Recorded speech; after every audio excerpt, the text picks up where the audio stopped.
Olá, seja bem-vindo ao Na Sua Sexta, nosso podcast aqui da Exame sobre Varejo, Consumo. Eu sou Raquel Brandão e mais uma vez eu estou te convidando para a gente falar um pouquinho sobre esse setor que é tão pulsante.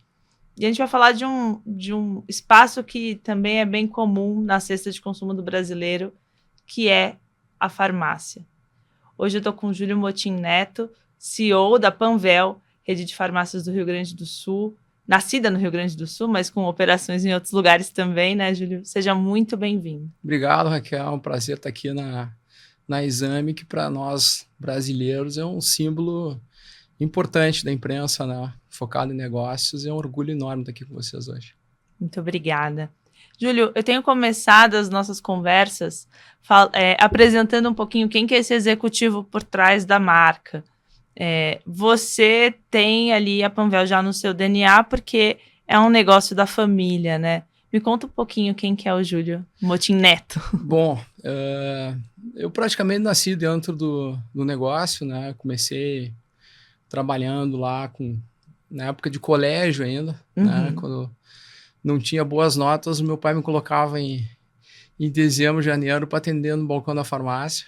Então, comecei por ali, né, a ter contato com o negócio, o que para mim foi muito importante, né, porque gera uma empatia grande com as pessoas que trabalham no negócio e um conhecimento também dos clientes, né, que é um business que não é fácil de atender no balcão, né, são pessoas que estão com geralmente algum problema de saúde, né? O atendente tem que estar ali entendendo um nome complicado, uma receita que muitas vezes vem com uma letra complicada também. Então esse começo aí foi importante para mim, né? E eu dali para frente eu cresci dentro do negócio, né? Sempre pela área de marketing, né? Que é uma paixão minha. Conhecer e entender os comportamentos do consumidor sempre foi uma vontade minha, e eu acho que isso explica um pouco assim de como o negócio ao longo do tempo conseguiu se adaptar e se modernizar, né? Porque o consumidor vem mudando os seus hábitos de consumo de uma maneira muito rápida, né? Então é importante esse olhar de marketing. E depois eu tive a oportunidade, que eu digo oportunidade mesmo, que eu acho que todo presidente de empresa é bom que tenha uma experiência em diferentes áreas, né? Porque é um cargo muito generalista, né? Então, eu já toquei logística, eu toquei o nosso laboratório que produz cosméticos, eu toquei a área de operações dentro da companhia, eu fui vice-presidente e estou como CEO desde 2016, né? Então, são praticamente 9 anos, né, nessa posição. Pessoalmente, eu sou casado, né? Tenho a Caroline, que é minha esposa, tenho 2 filhos pequenos, né? O Júlio bisneto, tá? Porque eu sou o terceiro e ele é o quarto, então é o Júlio bisneto, e o Germano, né? O Júlio tem 5 anos, o Germano tem 3. Muito bem. Bom, Júlio, você contando toda essa trajetória, eu acho que me chama muita atenção a questão que você fala de mudanças de hábitos do consumidor, né? A Panvel, ela tem já bem forte dela uma questão de investimento muito em inovação, tecnologia. Eu lembro de reportagens que eu fiz há anos sobre como vocês estavam pensando a distribuição, a questão do último ponto ali de entrega para quem estava comprando online. Vocês fizeram algumas inovações. E vocês fizeram investimentos bastante representativos nos últimos tempos, assim, né? Eu estava até lendo uma reportagem um tempo atrás acho que foi 1 bilhão em investimentos num período de tempo, claro, mas eu queria entender um pouquinho como é que está essa questão para vocês, esses investimentos que vocês fizeram e essa percepção de mudanças de hábitos de consumo, de inovação. Bom, a Panvel ela sempre foi uma empresa apaixonada pelo cliente, tá? E não necessariamente pelas farmácias, né? Eu acho que às vezes os erros dos negócios é quando a gente se apaixona pelo processo, tá, né? Por abrir farmácia e ter farmácia. né? Então, não quer dizer que a gente não goste de farmácia, a gente adora farmácia, tanto que a gente abre 60 farmácias por ano, né? Mas, de fato, o consumidor vem mudando muito ao longo do tempo, ele vem valorizando muito o seu tempo, né? E a gente sempre entendeu que, ao invés de proteger o negócio farmácia, ao invés de proteger o negócio físico, é muito mais importante para a companhia acompanhar esse hábito de consumidor e continuar sendo relevante para ele, independente do canal, né? Então, esse investimento em tecnologia, ele sempre foi algo que fez parte da companhia. A inovação também, por exemplo, só para lhe dar um dado, nós temos uma loja na internet desde 1998, né? Não era uma loja própria, na época era o Portal Terra, que fez um shopping virtual, e a gente disse, pô, vamos participar, né? Vamos lá, porque daí é uma coisa nova e daqui a pouco as pessoas vão achar que é importante comprar pela internet também, né? Então se participou daquilo, então a gente sempre teve esse viés assim de curiosidade e busca incessante pela inovação, né? E de fato a gente vem investindo bastante há muitos anos, né? Eu costumo dizer que não é um sprint de 100 metros, é uma jornada, né? E nessa jornada a gente vai aprendendo muitas coisas, né? Por isso que muitas vezes não é fácil uma empresa copiar a outra, porque são processos que são adquiridos ao longo do tempo, né? Não é só ter o dinheiro, é ter o know-how e o conhecimento também. E antes da pandemia, por exemplo, onde praticamente no setor não existia venda online, a Panvel já tinha 10%. Né? E os nossos peers, assim, nossos concorrentes, estavam girando na faixa de 0,5%, 1%, né? E de uma hora para outra tiveram que correr atrás da máquina porque não tinha consumidor nas ruas, né? Ali o consumo de internet ele realmente subiu para 25%, que é mais ou menos o que é onde a gente está hoje, viu?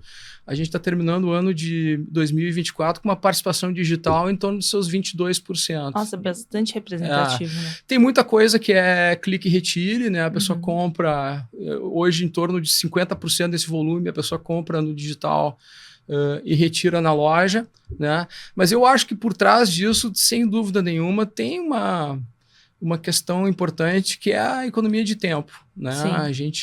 O consumidor está valorizando muito o seu tempo, né?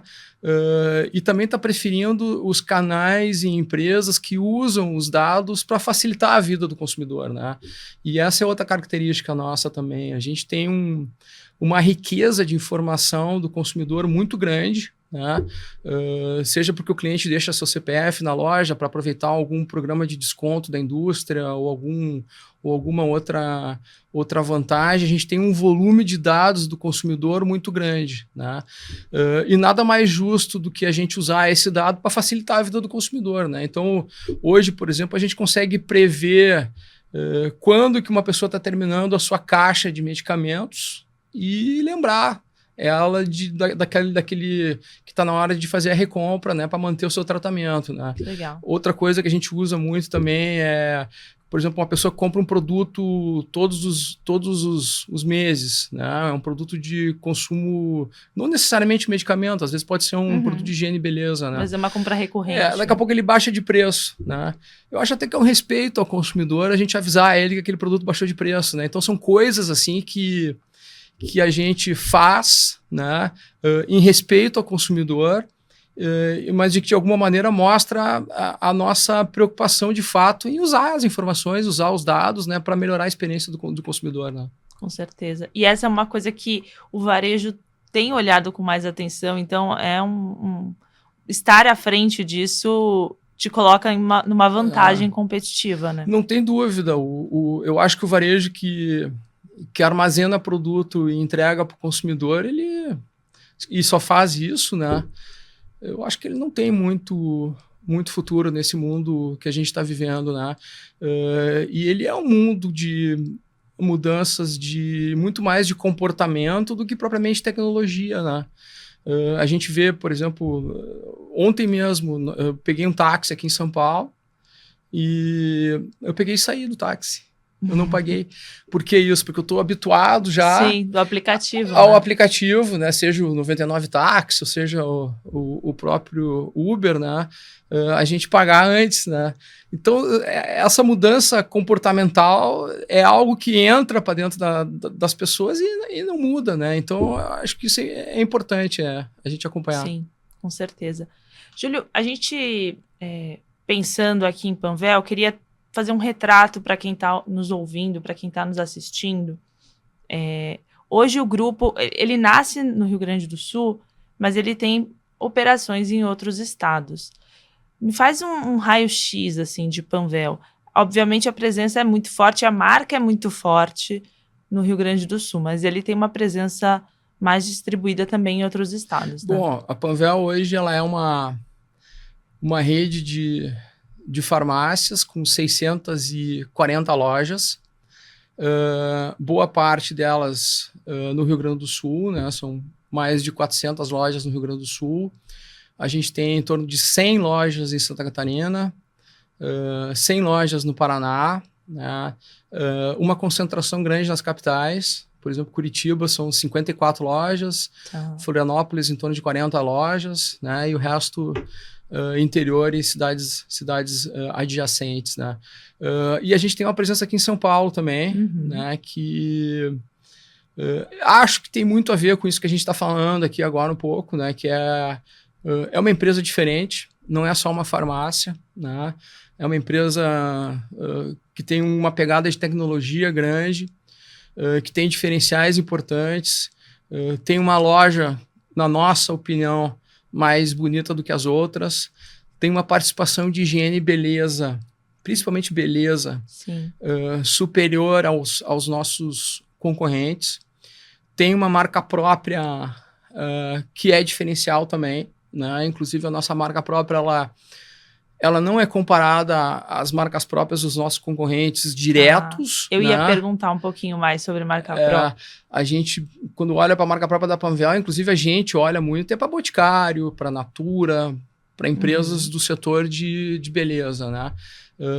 E eles também, né? Por exemplo, o Boticário, a gente é muito próximo deles, aliás, fazem um trabalho magnífico. Para mim, o grande benchmark hoje de beleza no Brasil é esse. E o próprio pessoal do Boticário olha para os nossos produtos também, às vezes elogiando e buscando alguma referência, né? Então, esse é um diferencial importante, né? Então, é uma empresa que está na região sul, tem essa presença em São Paulo aqui, tem diferenciais realmente tangíveis, né? Em termos de tamanho, a gente deve fechar o ano passado, 2024, um faturamento um pouco mais de 5 bilhões e alguma coisa, né? Inclusive a gente vai divulgar resultado semana que vem. Esse ano a projeção é a gente passar dos 6 bilhões de faturamento, e a gente vai continuar crescendo onde a gente está. Tá? Nós não temos hoje a intenção de ter um projeto nacional, assim, nem a capacidade e o fôlego financeiro para isso, né? A nossa taxa de inauguração de lojas, ela gira em torno de 60 lojas por ano, né? Uma parte disso em cada um desses estados e uma parte em São Paulo, né? Inclusive estamos inaugurando esse ano aqui em São Paulo mais 3 lojas, uma delas no Conjunto Nacional agora. Olha, né? Que legal. Em maio vai ser a 13ª loja na cidade de São Paulo. A gente vem tendo bastante sucesso em São Paulo. Hoje o nosso faturamento médio por loja aqui ele é o dobro do faturamento da companhia, né? A companhia tem um faturamento de 700 mil por loja, e em São Paulo 1,5 milhão cada loja nossa. E a gente tem uma participação digital aqui muito significativa, né? Inclusive a gente tem uma Dark Store em São Paulo de 3 mil metros quadrados, perto do estádio do Palmeiras, que não atende consumidor, mas é um hub de estoque para que a gente possa entregar rápido para o consumidor, né?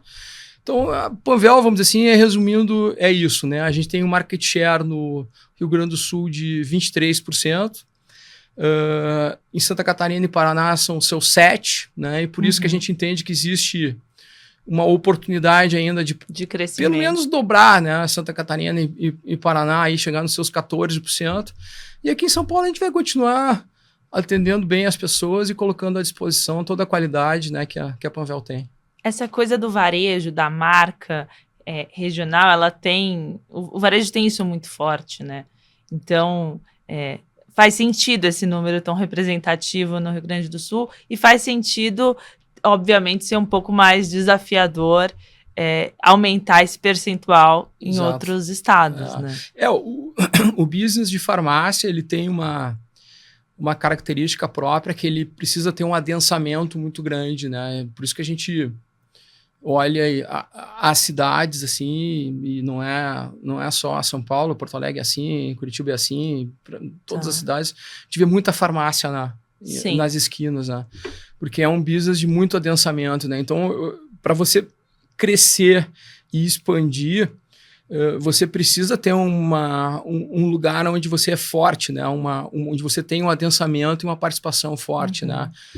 O próprio caso da maior empresa do segmento aí, que é a Raia Drogasil, é isso, né? Foi uma fusão das duas principais redes de São Paulo, Drogasil e Raia, né? Que consolidaram o mercado de São Paulo e, a partir dali, começaram a crescer para os outros estados, né? E, Júlio, até pensando um pouco nessa lógica, quando vocês pensam no negócio, existe a possibilidade de uma consolidação? Vocês jogariam dentro desse... Porque a gente viu, na verdade, agora está obviamente um pouco mais frio, esses movimentos estão um pouco mais frios, mas o setor ele é muito pulverizado. Então a gente viu até determinado tempo alguns movimentos de consolidação.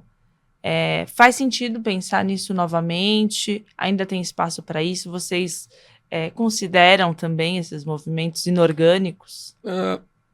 É uma boa pergunta, né? As oportunidades, elas não são tão grandes assim, né? Não tem tantos players que fariam sentido. Tem alguns que fariam sentido, né? Os que não fariam sentido, ou porque a gente já tem um overlap grande de lojas junto, ou porque tem lojas muito antigas, né?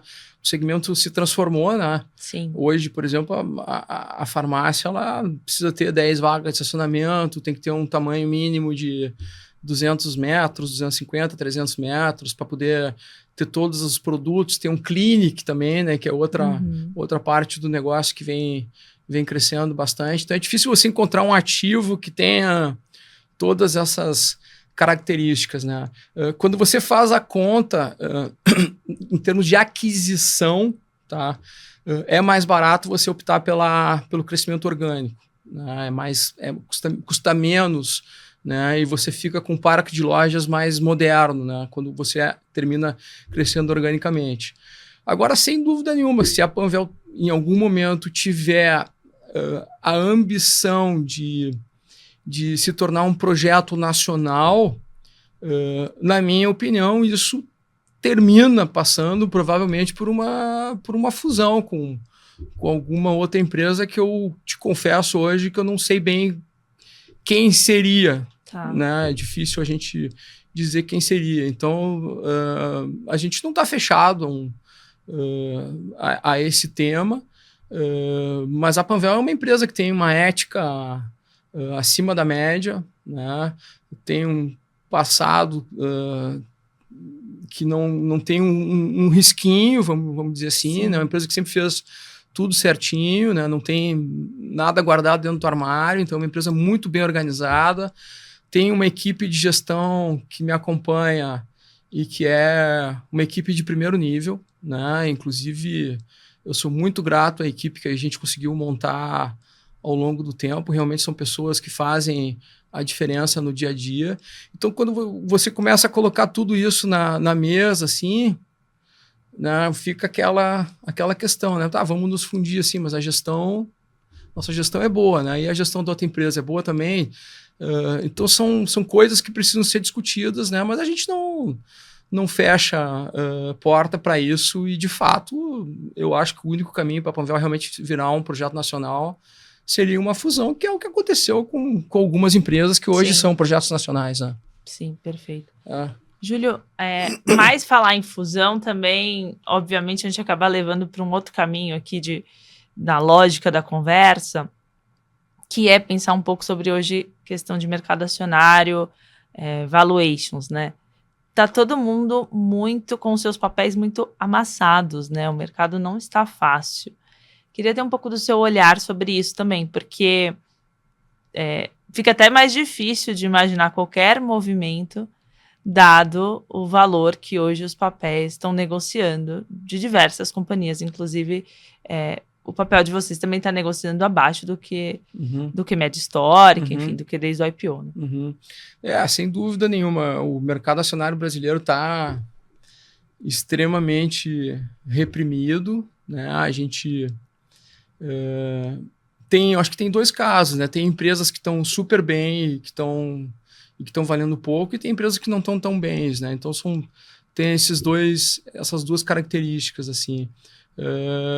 Mas de fato, o que acontece? O cenário macro mudou, né?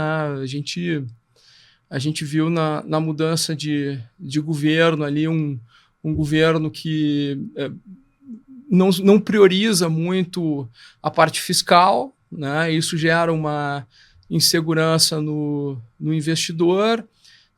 Isso gera uma inflação também, né? Quando o governo termina aumentando muito os gastos públicos, a gente começa a provocar um consumo, e esse consumo gera uma inflação, que depois gera uma taxa de juros alta, e quando o investidor tem uma taxa de juros de 15% ao ano, para que, né, investir ele em termina ações? ficando na renda fixa, né? Exato. Então, na minha opinião, vamos dizer assim, a recuperação do cenário acionário brasileiro passa sem dúvida nenhuma, por uma estabilidade nas contas públicas, né? Um governo mais austero, né?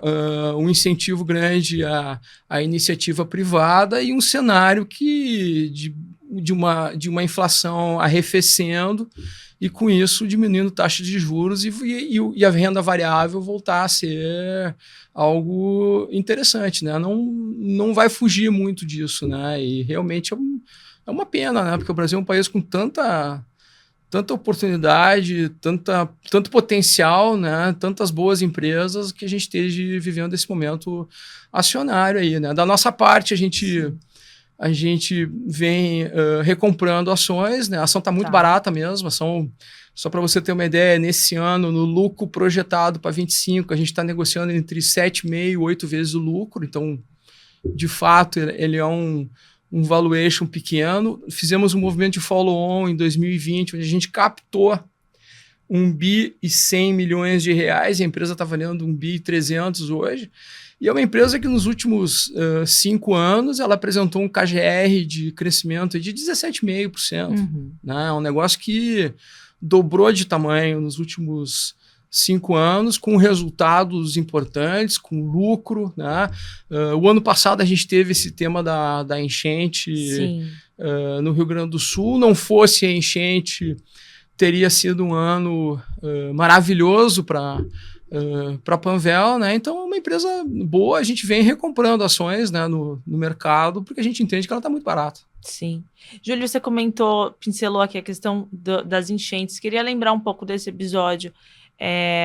Vocês tiveram impactos no segundo trimestre por conta disso. Acho que, do ponto de vista de impactos de balanço, isso foi resolvido ali, né, nesse período.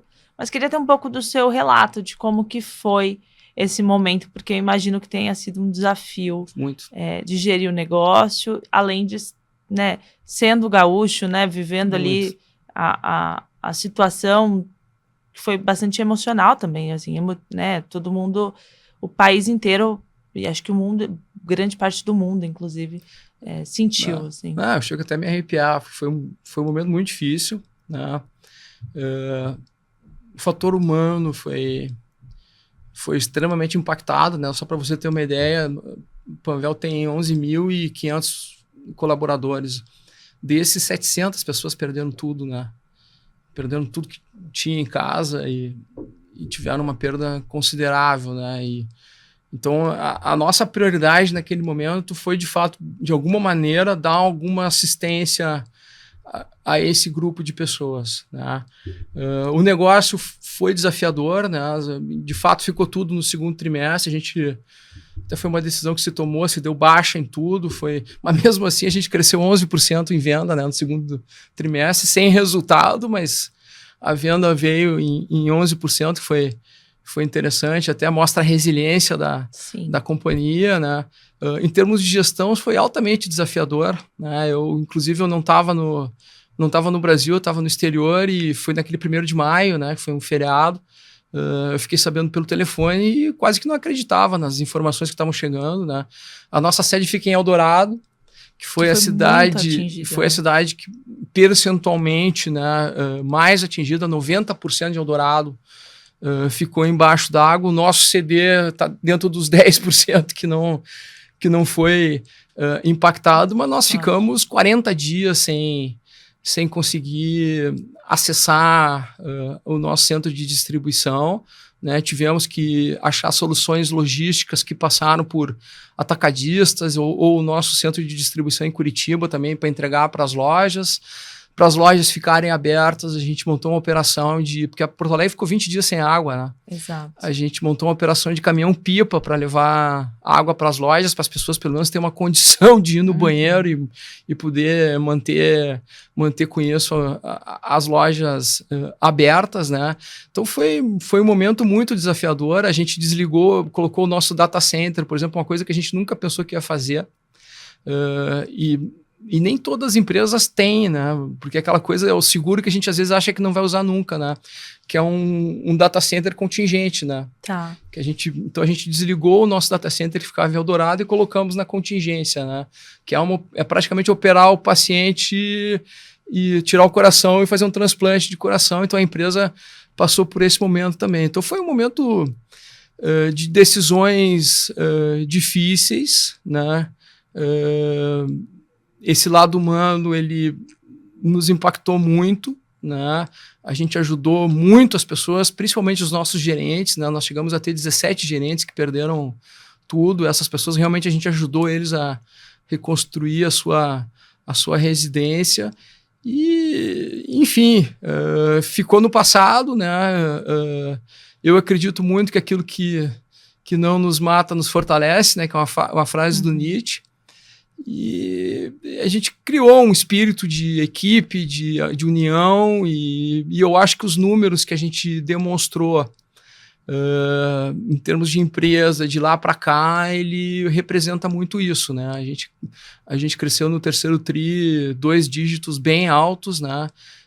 E no 4º trimestre a gente vai estar apresentando um bom resultado também, que mostra essa resiliência da empresa, né? A passar por um momento efetivamente desafiador, né? Sim. Júlio, você comentou de um ritmo de abertura de lojas, de 60 lojas anuais. 2025 deve se manter assim, ou esse ambiente de juros exige um pouco mais de parcimônia? A princípio, o plano é manter o mesmo ritmo. Não fosse esse cenário macroeconômico, provavelmente a gente estaria acelerando, porque já é o 5º ano que a gente mantém o mesmo ritmo de lojas, mas o Brasil muda, né? O Brasil muda rápido, Sim. Tanto para melhor quanto para pior, né? Mas a princípio a ideia é manter esse mesmo CAPEX e investimento em lojas. A gente vem ainda mantendo, e isso é importante, eu acho que no Brasil as empresas precisam ser conservadoras, né? Porque o cenário ele muda radicalmente, muito rápido. Só para você ter uma ideia, a gente saiu de uma taxa de juros irreal, né? A taxa de juros suíça de 2% para 15% num período de tempo muito curto, né? Então a gente precisa ter uma empresa que tenha uma estrutura de capital sólida para poder estar vivendo esses momentos de turbulência, altos, né? Que acontece aqui no Brasil, né? Então a gente vem mantendo um endividamento na faixa dos 1 vez EBITDA, que a gente entende que é o que o varejo deveria manter para ser saudável, né? Sim. E Júlio, a gente pincelou a questão da marca própria e também das clínicas, né? Da parte de serviços. Queria começar, então, falando um pouquinho de marca própria, que eu acho que é uma característica muito forte de vocês. Você falou, inclusive, da questão de beleza e cosmético, e realmente é uma marca reconhecida. Quando eu converso com pessoas que gostam, assim, que consomem, elas sempre comentam. Fui falar, né? Vou fazer a gravação, a entrevista com o Júlio da Panvel. Falaram, nossa, eu uso, eu gosto. Queria entender um pouquinho da importância da marca própria para a Panvel, para além dessa questão de marca, mas tem uma questão de margem, tem uma questão estratégica, né? Queria entender um pouquinho dessa importância. Bom, marca própria na Panvel nasceu em 1989. Fazem bastante tempo, né? Eu, inclusive, não estava trabalhando na companhia, mas eu acho que vem muito dessa qualidade, né? Desse foco na marca, né? A gente não se posiciona como farmácia, a gente se posiciona como Panvel. Nós somos a Panvel. Inclusive, no Rio Grande do Sul, as pessoas dizem eu estou indo na Panvel. Ninguém diz eu estou indo na farmácia, né? Então, quando a gente tem uma marca forte assim, é natural que em algum momento alguém tenha uma ideia de dizer, poxa, vamos fazer uma fralda e vamos assinar, vamos fazer um desodorante, vamos assinar com a marca da empresa que eu acho que vai vender, né? E foi mais ou menos isso que aconteceu lá atrás, né? E dali que nasce o projeto. É um projeto que eu participei bastante também desde que eu entrei, até porque eu entrei pela área de marketing, né? E eu tenho uma paixão muito grande por isso, né? Inclusive a Panvel começou, a partir de determinado momento, a gente começou a evoluir não apenas para produtos básicos, mas a gente entrou, por exemplo, em maquiagem, nós entramos em dermocosméticos, a gente entrou em perfumação corporal, que é um super mercado no Brasil, né, dominado pelo Boticário, pela Natura, com os cremes né, de perfumação. A gente virou presente de Natal, né? A gente virou presente de Dia das Mães, então é algo assim que se a gente parar para pensar, poxa, uma marca de farmácia virar presente não é tão simples, né? Porque de fato é uma marca, né? E não necessariamente, não é só uma farmácia. A gente tem esse diferencial de ter um laboratório que produz, né? E isso para nós nos traz a certeza de uma qualidade diferente, porque é algo que eu sempre acreditei, né? A gente viu no varejo vários projetos de marca própria que não deram muito certo, porque o varejista sempre entendia que tinha que ser um produto barato, né? Mas não tem muito milagre, né? Você não consegue fazer um produto barato com alta qualidade, né? Então, a marca própria da Panvel, por exemplo, ela nunca teve a intenção de ser o primeiro preço, né? Ela é um bom negócio. Tá? Ela não é o primeiro preço, mas ela é um bom negócio. Ela tem um preço competitivo, né? Ela tem um preço de entrada em algumas categorias, mas não é o produto mais barato, porque a gente sempre priorizou a questão da qualidade, né? E essa qualidade ela foi gerando a recompra, né? E eu acho que isso é interessante, essa recompra que acontece. E para nós nos trouxe uma fidelização do consumidor, porque a gente só vende eles nas nossas lojas, apesar de que se você entrar no Mercado Livre, em alguns marketplaces, tem pessoas que compram na loja e revendem. Nessas plataformas, né? Traz uma margem diferenciada, né? Então ela ajuda muito nisso. Ela tem uma participação no negócio considerável. Hoje, em higiene e beleza, a gente tem uma participação de 18% da nossa venda são com os nossos produtos, né? Isso aí representa no total um pouquinho menos de 8% do faturamento total da empresa, né? Mas é uma estratégia que para nós tem feito muito sentido. E agora, com o advento das redes sociais, assim, principalmente o TikTok, né, e Instagram, a gente vê consumidores produzindo muito conteúdo com esses produtos, né? Então, isso também é um subproduto disso e, de alguma maneira, ele representa um rejuvenescimento da loja, né? Porque uma coisa que eu sempre tive muito cuidado e a gente sempre teve, vamos dizer assim, uma ideia de não virar a farmácia do idoso. Tá? Não que o idoso é o nosso maior cliente, né? É a pessoa que compra mais medicamentos todos os meses, né? Mas a gente sempre achou importante ter essa pegada de modernidade para atrair novos consumidores mais jovens. Por exemplo, eu vou lhe dar um dado em maquiagem, a gente tem 70% de share da categoria dentro da Panvel, né? Então 70% das maquiagens vendidas dentro da Panvel são com a nossa marca, né? Então a gente vê hoje muitos consumidores fazendo o que elas chamam de unboxing, né? Aham. Ela vai na loja, compra uma sacola e começa, olha o que eu achei, olha o que eu vi.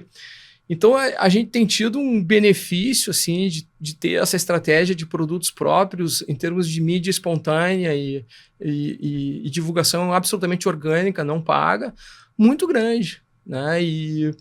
E para nós também, outro tema interessante também é que a marca termina chegando em territórios onde a Panvel não está presente e você tem consumidores perguntando quando é que vocês vão abrir loja aqui, entendeu? Acontece no Rio de Janeiro, acontece em Minas, acontece em outros estados. Então as pessoas terminam tendo acesso e conhecimento da marca antes necessariamente da farmácia ter sido aberta, né? Vai virar ponto turístico de quem vai visitar Porto Alegre. Aliás, acabamos de inaugurar uma loja em Canela, né? Que Gramado e Canela são, eu acho que hoje no Brasil, se eu não, é o primeiro ou segundo destino turístico. Nós abrimos uma loja premium, tá? Na cidade de Canela, que depois vai ser replicada também para outras localidades. A gente vai querer abrir uma aqui também, que ela vivencia muito esse posicionamento da Panvel como um destino de beleza também, tá? Além dos medicamentos. E a gente tem tido um sucesso bem interessante. Legal. E sobre a questão de serviços, Júlio, esse braço é um braço que todas as concorrentes maiores têm investido, têm reforçado. Quão relevante ele é para a Panvel e tem alguma expectativa de ampliação desse portfólio de serviços? Bom, os serviços, a gente já tinha, né, há muitos anos, a aplicação de injeção em farmácia, né? Aliás, a bezetacil é uma que dói pra cacete, né? Que é um antibiótico que você toma na nádega e dói bastante, né? Então isso já existia. Sim, é o comum da farmácia. Aí né? veio a pandemia, né? E a pandemia, de fato, ela trouxe o negócio da testagem, né, do vírus, né? E as farmácias foram o grande destino, assim, se você parar para pensar, onde as pessoas faziam o teste, era na farmácia. A farmácia, na nossa opinião, ela ocupou um espaço importante, inclusive para o Ministério da Saúde, assim, em termos de medição de como é que estava a pandemia, se continuava...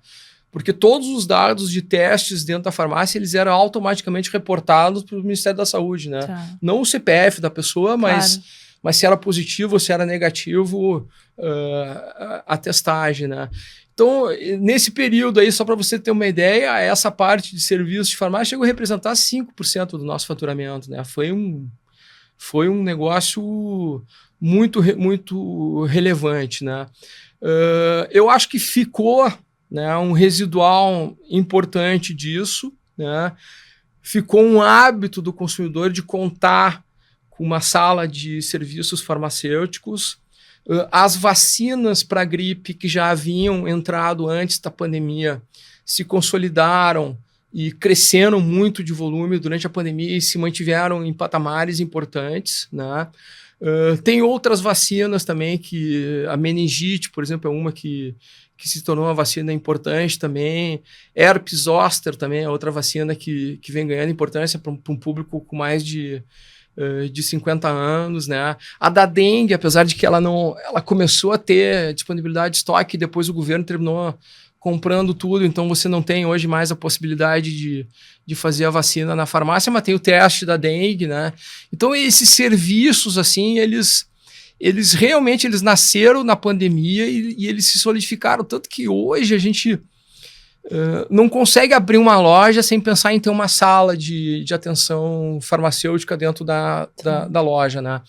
Eu acho que também que o papel do farmacêutico, ele se valorizou nesse período, né? De fato, ele virou um profissional ainda mais importante do que ele era anteriormente. Existem outros países que têm um médico dentro da farmácia, não é o caso do Brasil, no Brasil é proibido, né? E aí você consegue ter um volume de atendimentos e de serviços diferenciados. Mas é um business que eu acho que, até vou lhe dizer assim, muito mais do que o faturamento que terminou caindo, né? Hoje representa 1,5%, 2% da nossa venda. Ele tem um papel de fidelização das pessoas, né? Porque as pessoas elas vão lá, elas medem a pressão, né? Elas fazem um teste de biopedância para ver a gordura corporal, elas fazem um teste de glicose, muitas pessoas pedem para aplicar, tem o Freestyle, né, Libre, que é um acompanhamento para quem tem diabetes, que fica muito mais fácil de medir, então muitas pessoas aplicam isso dentro da loja. Então virou um serviço que a gente hoje não consegue se imaginar sem, né? Claro. Eu acho que tem um futuro importante pela frente. A gente vê uma evolução tecnológica bem interessante, né? Equipamentos muito portáteis, assim, que fazem coisas que a gente não imaginava há pouco tempo atrás, né? Hoje, por exemplo, a Panvel tem um equipamento em loja que você coloca os dois dedos nele e ele lhe dá um eletrocardiograma. Caramba! Né? E com uma assertividade bem interessante. Então, eu acho que é uma revolução. Né? Eu acho que no futuro a farmácia ela pode ter um papel mais importante no setor de saúde também. Né? Eu acho que a gente só precisava que os planos de saúde reconhecessem isso. Né? Acho que no momento que o plano de saúde cobrir alguns serviços e alguns exames que são feitos na farmácia, a gente vai ter uma distribuição geográfica mais interessante. Então, eu acho que é um business assim, que teve seu pico na pandemia, ficaram vários residuais, é importante hoje e a gente acredita que tem futuro também. Né? Sim, tem outras formas de continuar se fortalecendo e crescendo. Exato. Né? Júlio, para a gente caminhando aqui para o final, eu queria ter um pouco do seu olhar de 2025. Um pouco, não, acho que você já deu várias pinceladas ao longo da nossa conversa, né? A gente passou por isso em algumas respostas suas, mas para a gente consolidar aqui, o que a gente pode imaginar para a Panvel em 2025? Como é que você está vendo esse ano? Quais vão ser os desafios? O que você acha que tem de potencialidades? Bom, o ano de 25 ele vai ser um ano super desafiador, né? O tema da inflação, ele de fato ele é um tema que ele tem um impacto muito grande na sociedade como um todo e nas empresas. Né? Eu acho que todos nós vamos começar a viver isso mais intensamente. Né? O próprio descolamento do dólar teve um efeito imediato nos alimentos que a gente vê hoje, né? E sente na pele isso. Para nós vai ser um ano de muito desafio, assim, porque a inflação ela impacta em aluguéis diretamente, né? A gente já vê um IPCA acima de 5%, um IGPM praticamente em 8%, com ambos com uma tendência de alta. Então vai ser um ano onde a gestão de custos ela passa a ser um tema importante. O dinheiro vai continuar caro, né? Hoje vai ser o dia... Hoje é importante que a gente está conversando numa quarta-feira de decisão de Copom. Já está tomada, né? Então, exato. A gente vai ter um aumento de um base point a mais de juros, então o nosso juro vai passar de 15, que é um número que a gente não via... Eu estava lendo hoje, até nem sabia, mas há 18 anos não se tinha um juro no Brasil tão alto assim. O mercado está de olho agora no tom do que vem dessa do que vem para frente, né? Exatamente. Qual é o tom? Mas ele depende da inflação, né? Exato. Então, é um ano desafiador, né? A Panvel está num setor de primeira necessidade, então sofre menos do que outros setores, né? Mas vai ser um ano de bastante desafio, né? Não começou mal, né? Tá dando um spoiler, assim, janeiro e fevereiro foram 2 bons meses, né, de crescimento, então ainda tem um consumo importante, né? Tem elementos também que talvez, se bem que é para o ano que vem só, né, a questão do imposto de renda, né, não entra para esse ano, mas as pessoas ganhando R$5.000 não pagando imposto, isso aí é um dinheiro que destrava e provavelmente vem para consumo também, mas eu acho que é um ano de pé no chão, né? Tá. É pé no chão, conservadorismo, olhar para a caixa, gestão de custos, resultado e não fazer maluquice. Perfeito. Júlio, muito obrigada por ter aceito o nosso convite aqui para conversar, falar da Panvel. Tá sempre bem-vindo aqui na Exame e Na Sua Sexta. Muito obrigado e parabéns pelo trabalho de vocês. Exame é uma marca que mora no meu coração e de muitos brasileiros. Obrigada. E quem quiser continuar acompanhando, a gente está com Na Sua Sexta sempre às sextas-feiras no YouTube ou no Spotify. É só clicar no sininho que você recebe a notificação de novidades, de tudo que sair.